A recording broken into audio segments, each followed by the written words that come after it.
ఓం శ్రీరామచంద్ర పరబ్రహ్మణే నమః. ఓం నమో వశిష్ఠ విశ్వామిత్ర వ్యాస వాల్మీకి సుఖాదిభ్యః. ఓం శుక్లాం భరధరం విష్ణుం శశివర్ణం చతుర్భుజం ప్రసన్నవదనం ధ్యాయేత్ సర్వవిఘ్నోపశాంతయే. ఓం నమో బ్రహ్మాదిభ్యో బ్రహ్మ విద్యా సంప్రదాయ కర్తృభ్యో వంశ ఋషిభ్యో మహద్భ్యో నమో గురుభ్యః. ఓం శ్రీరామో రామభద్రశ్చ రామచంద్రశ్చ శాశ్వతః రాజీవలోచన శ్రీమాన్ రాజేంద్రో రఘుపుంగవః. శ్రీ యోగవాసిష్టము నిర్వాణ ప్రకరణము ఉత్తరార్ధము. అయితే ఈ ప్రకారంగా సంరక్షించబడినటువంటి ఆ ధ్యాన బీజము నుండి కూడా పుష్టి సౌందర్యం యొక్క అతిశయము చేత ఉన్నతమై శోభావంతమైనటువంటి వివేకము అనేటువంటి నూతనమైనటువంటి మొలకలు ఉద్భవిస్తూ ఉన్నవి, అంకురాలు ఉద్భవిస్తూ ఉన్నవి. అయితే ఆ తర్వాత ఆ ధ్యానాంకురము నుండి కూడా శాస్త్రాల యొక్క విచారణ, సాధుజనాల యొక్క సాంగత్యము, సత్శాస్త్ర అధ్యయనాన్ని చేస్తూ సత్తును గురించి విచారించాలి. అంతేకాదు సత్శాస్త్రాల విచారణ అంటే పరమపద తత్వమైనటువంటి పరమాత్మను తెలియజేయాలి అంటే సాధుజనముల యొక్క సాంగత్యాన్ని చేయమని బోధిస్తుంది. ఆ సాధుజన సాంగత్యం ద్వారా ఇక మరి జ్ఞానబోధలు అనేవి కొనసాగుతాయి. అందుకే ఈ ధ్యానాంకురము నుండి కూడా శాస్త్ర విచారణ, సాధుజన సాంగత్యము అనేటువంటి కొత్తగా రెండాకులు మళ్ళీ ఉత్పన్నమవుతాయి. ఆ విధంగా ఆ ధ్యాన వృక్షము అంటే ఆ సమాధి యొక్క బీజము శాస్త్రముల యొక్క అర్థాల చేత, సాధుజనాల యొక్క సాంగత్యము ద్వారా వెలువడినటువంటి జ్ఞాన బోధల చేత వాడికి వైరాగ్యము అంటే దృశ్యమాన వస్తువులు అస్థిరమైనటువంటివి, ఈ వచ్చిపోయేటువంటి స్థితి కలిగినవి పరిచ్ఛిన్నమైన వస్తుతతి అంతా కూడా ఇక అంతా అబద్ధము అని ఎప్పుడైతే వాడు ఆ దృశ్యమాన వస్తువుల పట్ల విరక్తి కలిగి ఉన్నాడో ఆ విరక్తి అనబడేటువంటి రసము చేత పరిపుష్టిని పొందుతుంది. అలా పొందినది అయి ఇక అక్కడ వానికి ఇష్టమైనదని కానీ ఇష్టం లేనటువంటిదని కానీ, ఒకదాని పట్ల కోరిక కానీ మరొక దాని పట్ల ద్వేషము కానీ లేకుండా, రాగము ద్వేషాదులు అనబడేటువంటి వాటికి తావు లేకుండా చెలించకుండా ఉంటాడు. ఆ తర్వాత విజ్ఞానము అనేటువంటి అలంకారాలచే కూడుకొని ఆ ధ్యాన వృక్షము నుండి ఏ విధంగా జ్ఞానము అంటే విషయాన్ని తెలుసుకునేటువంటిది, విజ్ఞానము అంటే వాని యొక్క అనుభవ సిద్ధిని పొందినటువంటిది, దాని ద్వారా విజ్ఞానము అనేటువంటిది శోభాయమానంగా అలంకారాలతో కూడినటువంటి ఆ ధ్యాన వృక్షము అంటే ఆ సమాధి వృక్షము నుండి కూడా స్వాత్మతత్వము అంటే తన యందు తన యొక్క స్వాత్మతత్వ సందర్శనాన్ని చేసినప్పుడు ఇక ఆ స్వాత్మతత్వం యొక్క స్ఫుటత్వము, అసలు ఆ పరమాత్మతత్వము శుద్ధ చైతన్య స్వరూపంలో సర్వము నిండి ఉన్నప్పుడు తన యొక్క దేహాంతర్గతంగా ఉన్నటువంటి దానిని సాక్షాత్కరించుకుంటాడు. అప్పుడు సత్యము ఆత్మస్థితి ఎలాంటిది అంటే సత్యమైనది, ధీరత్వమైనది. ఆత్మస్థితి అంటే వికల్ప సంకల్పాలు అనేటువంటిది నశించినటువంటిది, సమత్వముతో ఉన్నటువంటిది, శాంతితో ఉంటుంది, స్నేహభావము కలిగి మైత్రి కలిగి ఉంటుంది, కరుణ అధికమైనటువంటి దయ కలిగి ఉంటుంది, కీర్తిని కలిగిస్తుంది. సద్గుణశీలత్వము అంటే ఆర్యత్వము అనేటువంటి ఈ విశాలమైనటువంటి రస సంపన్నాలు అనబడేటువంటి లతలన్నీ కూడా దీని నుండి ఉత్పన్నమవుతూ ఉన్నవి. శాంతి మొదలైనటువంటి గుణాలు అనబడేటువంటి ఈ యొక్క ఆకులు కలిగిన లతల చేత, పూల తీగల చేత, యశస్సు అంటే కీర్తి అనబడేటువంటి పుష్పాల చేతను సమృద్ధిని పొందిన ఆ ధ్యాన వృక్షము అప్పుడు యోగికి ఎలా ఉంటుంది అంటే కల్పవృక్షము పగిది అగుతూ ఉంటుంది. ఇక తాను ఏది సంకల్పిస్తే అది తన ఎదుట ప్రత్యక్షమయ్యేలాగా, తను ఏది ఆలోచన చేస్తే ఆ ఆలోచన తక్షణమే సిద్ధించేలాగా తయారవుతుంది. అలాగా ఇత్యసౌ జ్ఞాన విటపి లతా పల్లవ పుష్పవాన్ భవిష్య జ్ఞాన ఫలదో దినాను దినముత్తమ. ఈ ప్రకారంగా లతలతో అంటే తీగలతో మరి చిగుళ్లతో పుష్పాల చేత శోభితమైన మరి సౌందర్యం అతిశయించినటువంటి ఆ యొక్క వివేక వృక్షము రోజు రోజుకి కూడా అభివృద్ధి చెందుతుంది. అంటే దినదిన ప్రవర్ధమానమై ఉంటుంది. క్రమంగా కూడా మూలాజ్ఞానము నశింపజేసేటువంటి సమర్థమై ఉంటుంది. మూలము నుండి ఏ అజ్ఞాన గ్రంథులైతే ఉన్నవో అవన్నీ విచ్ఛిన్నము చేయగలిగి పూర్తి స్థాయిలో నశింపజేయగలిగినటువంటి సమర్థత కలిగి ఉంటుంది. అంటే సప్తభూమికా పర్యంతము కూడా విశ్రాంతిని ఇచ్చేటువంటి ఆ బ్రహ్మ సాక్షాత్కార రూపజ్ఞానము అనేటువంటి ఫలాన్నే కలుగజేయుచూ అవుచున్నది కదా. ఈ విధంగా ఈ లతలతోటి చిగుళ్లతోటి పుష్పాలతోటి శోభితమైనటువంటి ఆ వివేకము అనేటువంటి వృక్షము రోజు రోజుకి కూడా అభివృద్ధి చెందుతూ దినదిన ప్రవర్ధమానమై క్రమంగా కూడా మూలము నుండి ఉన్నటువంటి ఆ జ్ఞాన గ్రంథులను కూడా విచ్ఛిన్నము చేసే నశింపజేసేటువంటి సమర్థవంతమైనటువంటిది. అంతేకాదు సప్తభూమికా పర్యంతము కూడా విశ్రాంతిని కలిగించేటువంటిది. ఈ సప్తభూమిక అంటే సప్తజ్ఞాన భూమికలు అనేటువంటిది ఒకదాని తర్వాత ఒకటి ఏంటది? తుర్యగా స్థితిని, సమాధి స్థితిని పరిపుష్టంగా పొందగలిగేటువంటిది.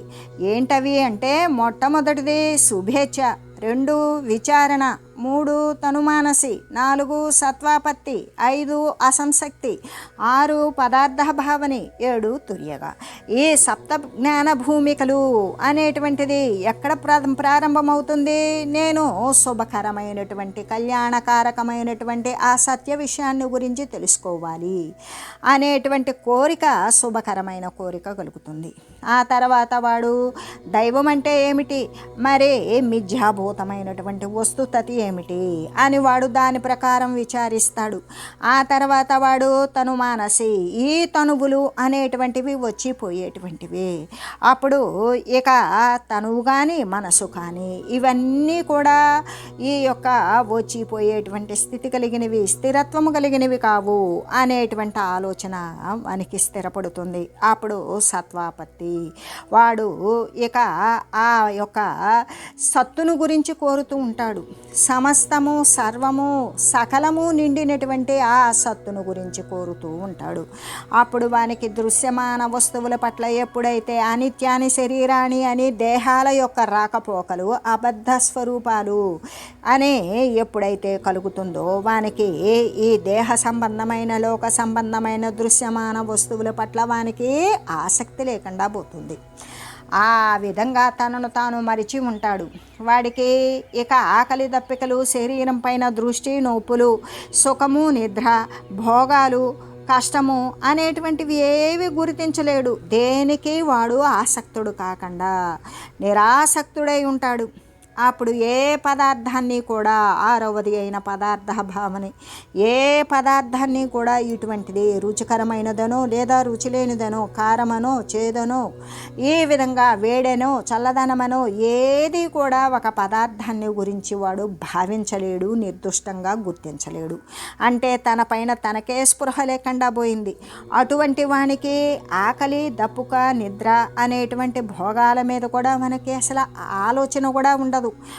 ఇక వాడు ఎల్లప్పుడూ కూడా తుర్యగా పదార్థాలను మరి భుజించకుండా శరీరాలు ఎలా నిలుస్తాయంటే ఆ యొక్క సర్వవ్యాపకమైనటువంటి పరమాత్మ వేరే ఎవరినైనా సరే ఏర్పాటు చేస్తుంది. ఆ శరీరం భూమిపై పతనం చెందకుండా ఉండేటంత వరకు అది వేరే ద్వారా కూడా అది పరిపోషింపబడుతూ ఉంటుంది. ఆ విధంగా శిష్యులైన వాళ్ళు, అనుసరణీయులో, లేకుంటే ఆశ్రమవాసులో, మరి ఇంకెవరైనా బాటసారులో, పాందులో, జ్ఞానులో ఎవరైతే వారికి సమయానికి కనిపెట్టుకొని వారి యొక్క పక్కే కావలసిన పదార్థాన్ని అందిస్తారు. ఒకవేళ బహుకాలం బహుకాలం పదార్థం ఆ శరీరానికి అందలేదు, ఇంకా శరీరం పతనమే అవుతుంది కదా. అయితే అటువంటి పదార్థాన్ని భావించేటువంటి స్థితిని కూడా కోల్పోయినప్పుడు తుర్యగా వాడు సమాధి స్థితిని పొందుతాడు. వాడు తిరుగుతూ ఉన్నా లేదా ఒకే చోట కూర్చొని ఉన్నా కూడా ఇక వానికి ఎటువంటి విషయాలు పట్టవు, ఏమీ తెలియబడదు, తన యొక్క స్థితే గమనిక ఉండదు. అటువంటి స్థితిని పొందగలిగినటువంటి శాశ్వతమైనటువంటి విశ్రాంతినే కలిగించే ఇటువంటిదే తుర్యగా. అప్పుడు వానికి స్థితి ఏమై ఉంటుంది? బ్రహ్మ సాక్షాత్కార రూపమైనటువంటి జ్ఞానము అనేటువంటి ఫలాన్ని అందుకొని ఉంటాడు. అటువంటి జ్ఞాన ఫలాన్ని కలగజేసేటువంటిదియే అవుతూ ఉన్నది అని తెలియజేస్తూ, ఈ ప్రకారంగానే లతలు, పల్లవాలు, పుష్పాదుల చేత శోభించేటువంటి ఆ వివేక వృక్షం ఏమవుతుంది? రోజు రోజుకి కూడా అభివృద్ధి పదంలో ఉండి క్రమంగా కూడా మూలము నుండి కూడా ఆ జ్ఞానాన్ని నశింపజేయడానికి సమర్థమై ఉంటుంది. అప్పుడు సప్తభూమిక పర్యంతము కూడా ఏ యొక్క జ్ఞాన భూమికలు అయితే ఉన్నవో మనుజునికి కలిగినటువంటి ప్రారంభ స్థితి శుభేచ్ఛ నుండి వాడు పరబ్రహ్మ రూపమైనటువంటి బ్రహ్మ సాక్షాత్కార రూప జ్ఞాన ఫలాన్ని అందుకునేటువంటిది తుర్యగా అనేటువంటి దాని వరకు కూడా విశ్రాంతినిచ్చేటువంటిది బ్రహ్మ సాక్షాత్కార రూప జ్ఞానము అనేటువంటి ఫలాన్ని కూడా కలుగజేస్తూ ఉంటుంది అనే చెబుతూ, ఇంకా కూడా అది యశస్సు అనేటువంటి కీర్తి అనే పుష్పగుచ్చాల చేత నిండిపోయి ఉంటుంది. శాంతి, ఉదారత్వము మొదలైనటువంటి గుణాలు అనబడేటువంటి చిగుళ్ళ చేత అలంకరించబడి ఉంటుంది. వైరాగ్యము అనేటువంటి రసము చేత విస్తృతంగా విస్తారంగా వ్యాపించి ఉంటుంది. ప్రజ్ఞ అనేటువంటి చిగురించినటువంటి లేత లేత కొమ్మలతో కూడినటువంటిది కనబడుతూ ఉంటుంది అని చెబుతూ, ఎలాగంటే సర్వాహ శీతల యత్యాశాః పా వృషీవా పయోదరః సర్గాతపం శమయతే సూర్యతాపామి ఓడుపః వ్రతనోతి సమఛాయాం ఛాయామివ ఘనాగమః నిరోధమాస్పారయతి శమో నిలాయివాంబుదం. వర్షాకాలం యొక్క మేఘములాగానే ఆ సమాధి వృక్షము కూడా దిక్కులన్నింటినీ కూడా శీతలం చేసేస్తుంది. వర్షాకాల మేఘం వాతావరణం అంతా చల్లబరిచినట్లుగానే ఆ యొక్క సమాధి వృక్షం కూడా ఏమవుతుంది? చక్కగా దిక్కులన్నింటినీ కూడా వాని యొక్క మానసిక ఆంతరంగికమైనటువంటి విషయాలు అన్నింటినీ శీతలం చేసేస్తుంది, ప్రసన్నంగా చేస్తుంది.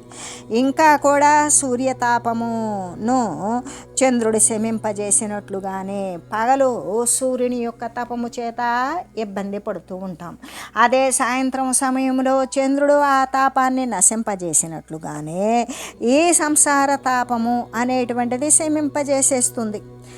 ఇంకా కూడా మేఘములాగానే అది శమము అనేటువంటి నీడను విస్తరింపజేస్తుంది.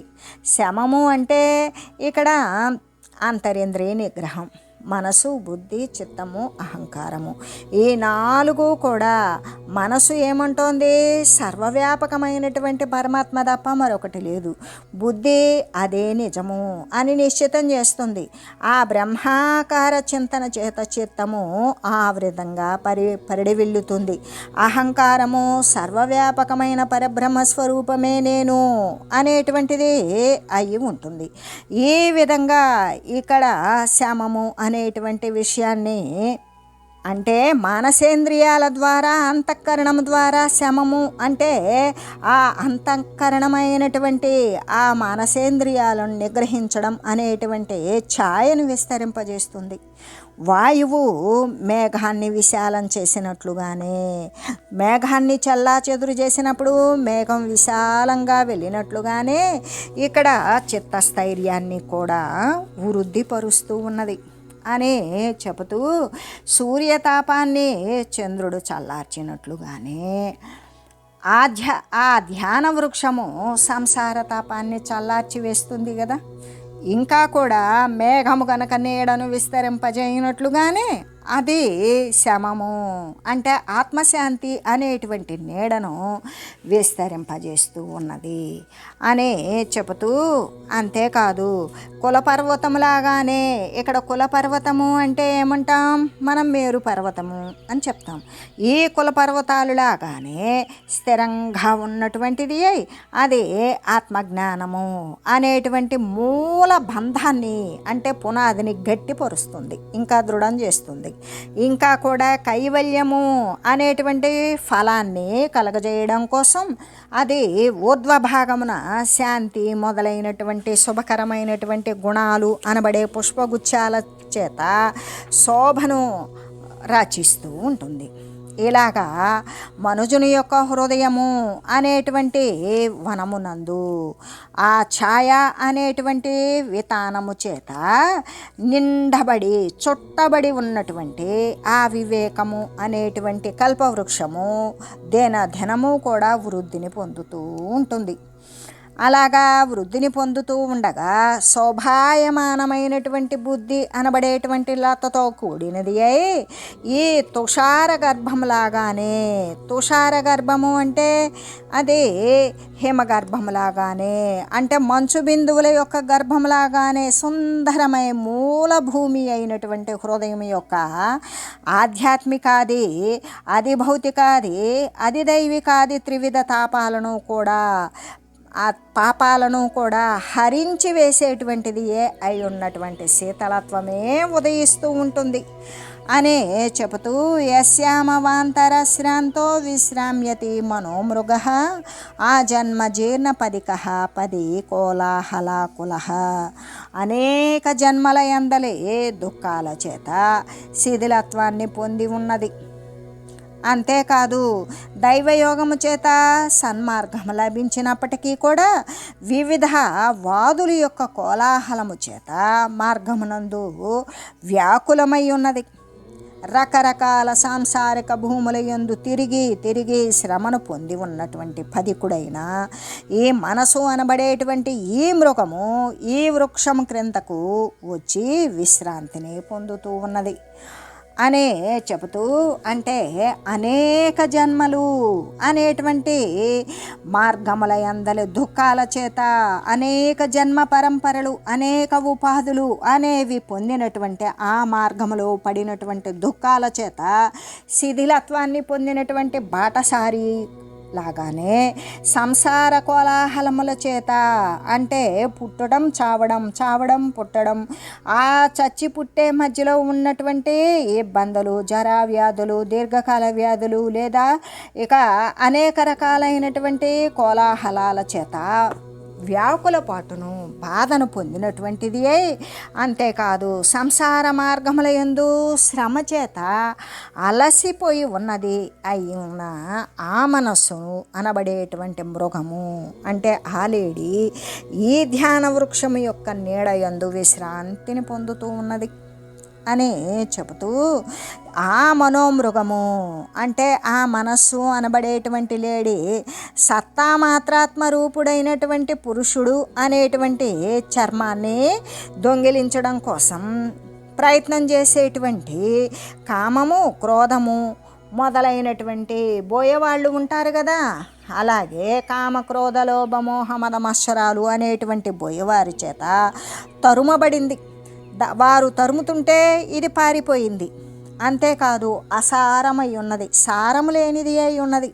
అనేకత్వ లక్షణాలతో కూడినటువంటి దేహరూపలతో కూడి ఇక కంటకాలు అంటే ముళ్ళని చూడలేదు. అంతేకాదు మరి పొదల యందు దాక్కోవడానికి ప్రయత్నిస్తూ ముళ్ళ నుండి తప్పించుకుంటూ దాని యొక్క ఆటంకాల చేత శిథిలీభూతమైనటువంటి ఊర్ధ్వముఖము కలిగినది అయి ఉన్నది. అయ్యి అట్లా విధంగా పారిపోయి తప్పుకోవడానికి, దాక్కోవడానికి ప్రయత్నిస్తూ దాని యొక్క ఆటంకాల చేత శిథిలీభూతమైనటువంటి ఊర్ధ్వముఖము కలిగినది అయి ఉన్నది ఆ యొక్క మనోమృగము అంటే మనస్సు అనేటువంటి లేడి. ఇంకా కూడా ఆ మనోమృగము ఎలా ఉన్నది అంటే సంసారము అనేటువంటి అరణ్యమునందు, అంటే పుట్టుక చావు, చావు పుట్టుక, దేహాలను ధరించడం వదిలిపెట్టడం, ఈ ధరించి వదిలిపెట్టే మధ్యలో అనేక ఇబ్బందులు, కష్టాలు, నష్టాలు, పాశాలు, అవమానాలు, తిరస్కారాలు, పురస్కారాలు, అనేకమైనటువంటి ఇబ్బందులు, క్లేశాలు అనుభవిస్తూ ఇక ఆ సంసారము అనేటువంటి అరణ్యమునందు వాసనలు అంటే కోరికలు అనేటువంటి వాయువు చేత ప్రేరితమై అహంభావము అనేటువంటి మృగతృష్ణ నది వైపుకు పరిగెడుతూ, మృగతృష్ణ నదిలో ఏమున్నది, ఎండమావులలో నీరులాగానే. ఎండమావులలో నీరు ఉంటుందా, ఉండదు. పోనీ కనబడదా, కనబడుతుంది. అది ఆ సూర్యుని యొక్క కిరణతాపము చేత, వాయువు యొక్క సంచలనము చేత భూమి మీద నీరు ఉన్నట్టు, అలలు కదులుతున్నట్లుగా కనబడేటువంటిది దాని యొక్క స్వాభావికం. అయితే అటువంటి దాని యందు దాహం తీర్చుకోవాలి అని పరిగెత్తినట్లుగానే ఇక్కడ మృగతృష్ణా నది వైపుకి పరిగెత్తుతూ అహంభావాన్ని వేపుకు పరిగెడుతూ విషపీడితమైనటువంటి దానిలాగానే, అంటే విషము చేత బాధపడుతూ ఉన్నదానిలాగానే అంతఃకరణమునందు, మనసునందు, బుద్ధినందు, చిత్తమునందు, అహంకారమునందు కూడా నేను, నాది అనేటువంటి దాహము, కోరికల చేత బాధపడుతూ వ్యాకులమై ఉన్నది అని చెబుతూ, అంతేకాదు అది దీర్ఘములైనటువంటి భోగ విస్తారముల యందే మిక్కిలి ఆదరం కలిగి ఉన్నది. ఎందుకు, అనుభవయోగ్యములైనటువంటి సుఖాల కోసం సుఖాలనే అది ఎక్కువగా ఆదరిస్తూ ఉన్నది. కాబట్టే దూర ప్రదేశాలలో ఉన్నటువంటి విషయాల వైపుకైనా సరే పరిగెత్తడం కోసం శిథిలమైనటువంటి శరీరం శిథిలమవుతున్నా కూడా అది పరిగెడుతూనే ఉన్నది. ఆ పరిగెత్తడం చేత శిథిలమైనటువంటి శరీరం కలిగి ఉన్నది.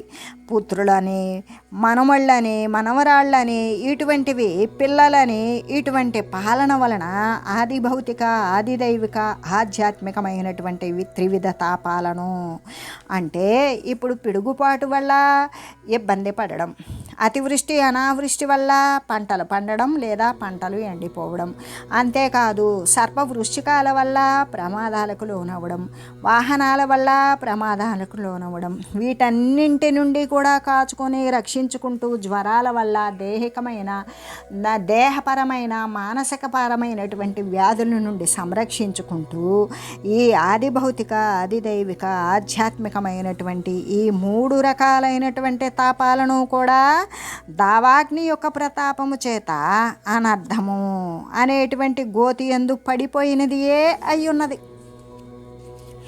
ఆ మనస్సు అనబడేటువంటి హరిణము అంటే లేడి సంపదలు అనేటువంటి లతలయందు తన యొక్క పాదాలు తగులుకోవడం చేత క్రింద పడి పొరలాడినది అయి ఉన్నది. అంతేకాదు తత్ప్రయుక్తములైన వాటితో కూడుకొని ఉన్నటువంటి అనేక కష్టాల చేత, సంకటాల చేత, ఆటంకాల చేత శరీరము కుంటుపడినప్పటికీ కూడా, కుంఠితమైనటువంటి శరీరము కలిగి కూడా మరి కోరిక అంటే తృష్ణ అనేటువంటి నది యందు పడి కూడా ఆకలి, దప్పిక మొదలైనటువంటి శోకము, బాధ, మోహము, కోరికలు మొదలైనటువంటి తరంగాల చేత దూరంగా కొట్టుకొని పోవబడినది అయ్యున్నది. ఇంకా ఆ మనస్సు అనబడేటువంటి మృగము వ్యాధులను దుష్టులకు బోయేవారి చేత బాధింపబడి పరివెత్తునది అయ్యి దైవము యొక్క సంభావన లేనిదియు, అంటే సౌభాగ్యం, దైవం యొక్క సౌభాగ్యం లేకుండా, దైవాన్ని అనుసరించకుండా, దైవిక తెలివిని వదిలివేసి అటువంటి ఇక పరిగెత్తుతూ దైవం యొక్క సంభావన లేనిదియే అయి ఉన్నది. కాబట్టి ఇక బోయవారి యొక్క ఆగమనము చేత సంకుచితమైనటువంటి శరీరాలు కలదియే అయి ఉన్నది, వారి చేతికే చిక్కిపోతూ ఉన్నది. ఆ విధంగా జ్ఞానేంద్రియాల యొక్క శబ్దాది విషయాల చేత, అంటే జ్ఞానేంద్రియములు అంటే చెవి, చర్మము, కన్ను, నాలుక, ముక్కు అనేటువంటి ఈ జ్ఞానేంద్రియాల చేత ఇక శబ్దాది విషయముల చేత చెవి ద్వారా శబ్దాన్ని గ్రహిస్తుంది, మరి చర్మం ద్వారా స్పర్శను గుర్తిస్తుంది, కంటి ద్వారా రూపాన్ని గుర్తిస్తుంది, నాలుక ద్వారా రుచిని ఆస్వాదిస్తుంది, ముక్కు ద్వారా వాసనను గ్రహిస్తుంది, ఆగ్రహణిస్తుంది. కాబట్టి ఇటువంటి జ్ఞానేంద్రియాల యొక్క శబ్దాది విషయాల చేత ఉత్పన్నమైనటువంటి దుఃఖాలను వేటగాండ్రు అనేటువంటి బాణాల చేత భయపడిపోతూ ఉంటున్నది. అయినా కామము, క్రోధము, లోభము, మోహము, మదము, మత్సరము అనేటువంటి శత్రువుల యొక్క వారి ద్వారా కల్పించబడినటువంటి ఉపద్రవాల చేత బాధపడుతూ వ్యాకులమైనది అయ్యుండి ఈ యొక్క శిలాప్రహారములచే వలే, అంటే ఈ రాళ్లతో కొట్టబడినటువంటి పూర్వకాలిక దుఃఖము, ఆ దుఃఖం యొక్క అనుభవ సంస్కారాల చేత, గుర్తుల చేత, జ్ఞాపకాల చేత అది గుర్తించబడినది అయి కనబడుతూ ఉన్నది అని చెబుతూ, ఆ మనసు అనబడేటువంటి మృగము స్వర్గమని, నరకమని మొదలైనటువంటి ఉన్నతమైన అవనత ప్రదేశాల యందలి, అంటే ఉన్నతమైనటువంటివి లేదా తక్కువ అయినటువంటివి ఆ ప్రదేశాలలో పాతోత్పాతాల చేత పడుతూ లేస్తూ ఉత్థాన పతనాల చేత చకితమై ఆశ్చర్యపడుతూ కామము, క్రోధము మొదలైనటువంటి మార్పులకు మరి రాళ్ళ దెబ్బల చేత నిరంతరము కూడా దాని యొక్క శరీరం చూర్ణితమై ఉన్నది. ఈ విధంగా ఇంకా కూడా ఆ మనోరూపహరిణము, ఆ మనస్సు అనబడేటువంటి రూపంలో ఉన్న ఆలేడి కోరిక, అంటే తీరని కోరిక, తృష్ణ అనేటువంటి మనోహరమైన లతా సమూహమునందు ప్రవేశించగానే గాయమొందినటువంటి శరీరము కలిగినదియే అయ్యున్నది. ఇంకా తన యొక్క బుద్ధి చేత కల్పించబడినటువంటి అనేక ఆచారాల చేత కూడి ఉన్నది. పరమాత్మ యొక్క మాయను ఎరుగనిదియే అయ్యున్నది.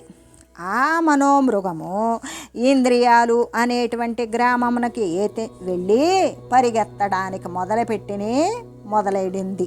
అంతేకాదు గ్రహించడానికి అతి దుష్కరమైనటువంటి, దుస్సాధ్యమైనటువంటి భయంకరమైన కోరిక అనేటువంటి ఏనుగు యొక్క ఘీంకారము చేత మర్దింపబడినదియే అయ్యున్నది. ఇంకా కూడా అది విషయాలు అనేటువంటి అజగరము యొక్క మహావిషయముగు పూత్కారము చేత మూర్ఛను పొందినది.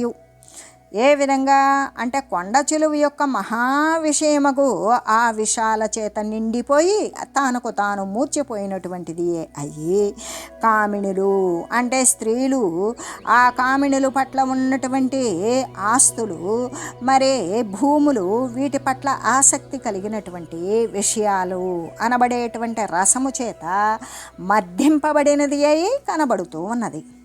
ఇంకా కూడా ఆ మనస్సు అనబడేటువంటి లేడి కోపము అనేటువంటి దావాగ్ని చేత దహింపబడడం చేత దాని యొక్క పృష్ఠభాగమునందు అనేక బొబ్బలు కలిగి ఉన్నది.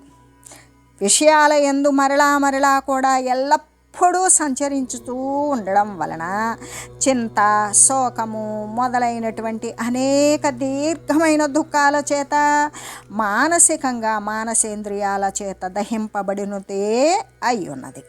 ఇంకా కూడా ఆ మనోమృగము తన యందు సంలగ్నమై ఉన్నటువంటి అనేక కోరికలు అనబడే దోమల యొక్క కాటుల వలన ఉపద్రవాలతో కూడి ఉన్నది. ఇంకా భోగేచ్ఛ, భోగాల పట్ల కోరిక కలిగి మహాప్రీతి అనేటువంటి శృగాలము చేత, అంటే నక్కల చేత చిరకాలము కూడా దుఃఖితమునర్పబడినది అయి ఉన్నది. తన యొక్క కర్మచేత ఉత్పన్నమైన దారిద్ర్యము అనేటువంటి పులి చేత పీడింపబడినది అయి ఉండి పుత్రులని, మిత్రులని, భార్య అని వ్యామోహము అనేటువంటి మంచు చేత గ్రుడ్డిదిగా చేయబడడం చేత కపటాలు, నీచకృత్యాలు, గోతులలో పడి దొరలడం మొదలైనటువంటి భగ్నమైనటువంటి శరీరము గలది ఆ మనోమృగము కనబడుతూ ఉన్నది. ఇంకా కూడా ఆ మనస్సు అనేటువంటి మృగము, మానము అనేటువంటి సింహం యొక్క ఉల్లాసము చేత ఆ హృదయమున భీతిని పొందుచు మృత్యువు అనే ప్రసిద్ధమైనటువంటి పులి చేత యుద్ధమున సులభంగా విశీర్ణము కాబడినటువంటి పుష్పంలాగానే, అంటే పుష్పాన్ని ఏ విధంగా నలిపివేయగలమో అంత సులభంగా దీనిని నశింపజేసినట్లుగానే గాంచబడినది అయి ఉన్నది అని తెలియజేస్తూ ఓం మంగళం శ్రీ గురుదేవాయ మహనీయ గుణాత్మనే సర్వలోక శరణ్యాయ సాధురూపాయ మంగళం. ఓం మంగళం కోసలేంద్రాయ రామాయ రామభద్రాయ చక్రవర్తి తనూజాయ సార్వభౌమాయ జానకీ వల్లభాయ శ్రీరామచంద్రాయ మంగళం.